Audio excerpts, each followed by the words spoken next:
take over, take apart, take after, take up, take down.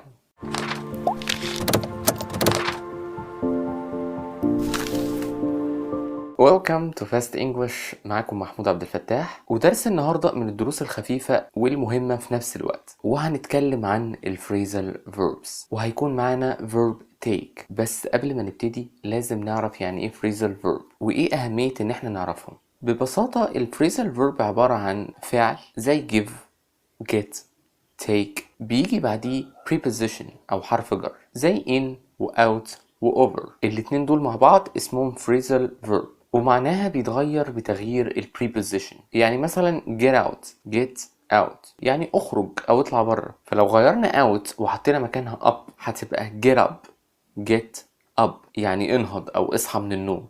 طب ايه أهمية ان احنا نعرف الفريزال verbs دي؟ عشان بفعل واحد ممكن تستخدمه في أكتر من 5 أو 6 معاني مختلفة، طبعا بتغيير البريبوزيشن اللي جنبه. والنهارده إن شاء الله هناخده أهم الفريزال verbs بتاعت take.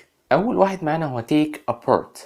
take apart أو take something apart يعني يفك حاجة. We took the engine apart to see what was the problem. We took the engine apart to see what was the problem يعني احنا فكينا الموتور عشان نشوف كانت ايه المشكلة. يبقى take apart يعني يفك شيء. take back أو take something back يعني يرجع حاجة اشتراها. If the skirt doesn't fit, you can take it back. If the skirt doesn't fit, you can take it back يعني لو الجيبة مش مناسبة أو مش على مقاسك انت ممكن ترجعيها.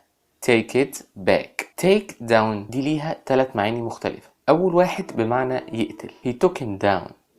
he took him down يعني هو قتله. تاني معنى ليها يشيل حاجة كانت معمولة قبل كده. You have to take down the birthday decoration. You have to take down the birthday decoration يعني لازم تشيل الديكورات بتاعت حفلة عيد الميلاد. تالت معنى ليها يعني يدون حاجة أو يكتبها في ورقة مثلا. She took down my phone number and said she would call me later. She took down my phone number and said she would call me later يعني هي دونت رقم التليفون بتاعي وقالت لي هكلمك بعدين. take up. take up ودي ليها معنيين. المعنى الأول إنك تملى مساحة أو وقت. These books are taking up all the space in my room. These books are taking up all the space in my room يعني الكتب دي واخدة كل المساحة في أوضتي. أو ممكن نقول My project took up all my spare time. My project took up all my spare time يعني المشروع بتاعي أخد كل وقتي. تاني معنى ال take up هو يبدأ عمل شيء. I have recently take up yoga. I have recently take up yoga يعني أنا مؤخرا ابتديت أعمل يوجا. يبقى take up ليها معنيين، يملى مساحة أو وقت أو يبدأ عمل شيء. take off. take off وليها معنيين. المعنى الأولاني بيجي مع الطيارة ودي معناها تقلع. What time does the plane take off?